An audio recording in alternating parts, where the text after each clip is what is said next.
కడప జిల్లా Jammalamadugu ఏఎస్ఆర్సీపీ MLC పున్నపురి Reddy Ramasubba Reddy media సమావేశంలో మాట్లాడుతూ సాగునీటి సంఘాల ఎన్నికల విషయంలో కూటమి ప్రభుత్వంపై మండిపడ్డారు. జమ్మలమడుగు నియోజకవర్గంలో అంబేద్కర్ రాజ్యాంగం నడవటం లేదని, ఇక్కడ దేవగూడి రాజ్యాంగం నడుస్తుందని, దానికి కారణం ఇవాళ సాగునీటి ఎన్నికలు జరిగే కార్యక్రమంలో అధికారులను ఒత్తిడి పెట్టే ప్రలోభాలకు గురిచేసే ఎన్నికల ప్రక్రియలో పాల్గొనకుండా చేశారని, కాబట్టి దీనికి సిగ్గుమాలిన చర్య అని ప్రస్తుతం తెలుగుదేశం పార్టీ ఎమ్మెల్యే ఆదినారాయణ రెడ్డి మరియు దేవుడి కుటుంబీకుల మీద ఆయన మండిపడ్డారు. నీటి సంఘాలకు సంబంధించినటువంటి ఎన్నికలు జరుగుతూ ఉన్నాయి.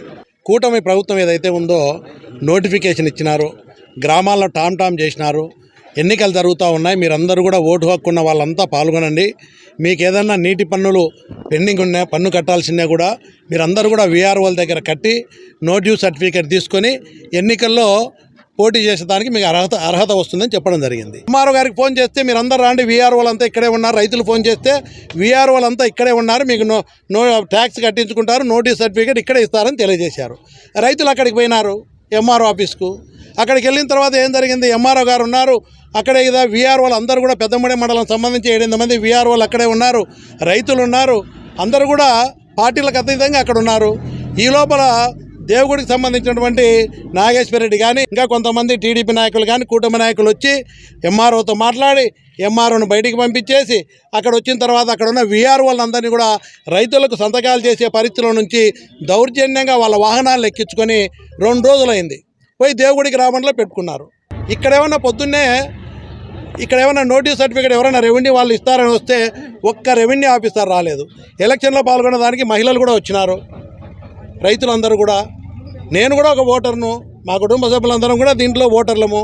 మా గ్రామానికి సంబంధించి 4 టీసీలు ఉంటే ఓటర్లందరూ వచ్చినారు, కానీ ఎన్నికల్లో పోటీ చేసేదానికి వీలు లేకుండా చేసినారు. అన్ని అధికారులకు కింద ఎంఆర్ఓకు, ఆర్డీఓకు, డిఎస్పీకి, కలెక్టర్కు అందరికీ చెప్పినా కూడా ఇక్కడ దేవుడి రాజ్యాంగాన్ని కాదని, వీళ్ళందరూ దేవుడులు ఉన్నారని తెలుసు, దేవుడిలో ఉన్నారని తెలిసి రిటర్న్ కంప్లైంట్ ఇచ్చి అదే పబ్లిక్ సర్వెంట్స్ని అందరినీ కూడా వాళ్ళ కబంధ హస్తాల నుంచి విడిపించి వాళ్ళందరినీ కూడా తీసుకొచ్చి డ్యూటీకి జాయిన్ చేయమంటే డ్యూటీకి జాయిన్ అయ్యే పరిస్థితి లేదు. రాజ్యాంగబద్ధంగా ఎవరైతే నియమింపబడినారో కలెక్టర్లు కానీ, డిఎస్పీలు కానీ, ఎస్పీ కానీ, ఆర్డీఓ కానీ, ఎంఆర్ఓలు కానీ ఏ ఒక్కరు కూడా ఈ జమ్మలమడుగు నియోజకవర్గంలో దేవగుడి రాజ్యాంగాన్ని కాదని ఏమీ చేయలేని పరిస్థితిలో నిస్సహాయ స్థితిలో ఉన్నందుకు నేను సిగ్గుపడతా ఉన్నాను.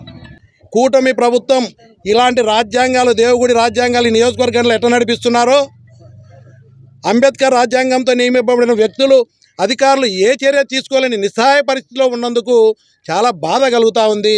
ఇక్కడ దేవుడి రాజ్యాంగమే నడుస్తుంది, అంబేద్కర్ రాజ్యాంగం నడవదనే పరిస్థితులలో ప్రజల్లో భయభ్రాంతులకు గురవుతూ ఉన్నారు. చంద్రబాబు నాయుడు గారికి కూడా మనవి చేస్తున్నా, ఈ దౌర్జన్యకర పరిస్థితులు ఇలాగే కొనసాగుతూ ఉన్నాయి. ఎన్నిసార్లు చెప్పినా ఇది కూటమి ప్రభుత్వం మూల్యం చెల్లించాల్సి వస్తుంది, ప్రజల ఆగ్రహానికి గురి కావాల్సి వస్తుందని నేను మనవి చేస్తున్నా.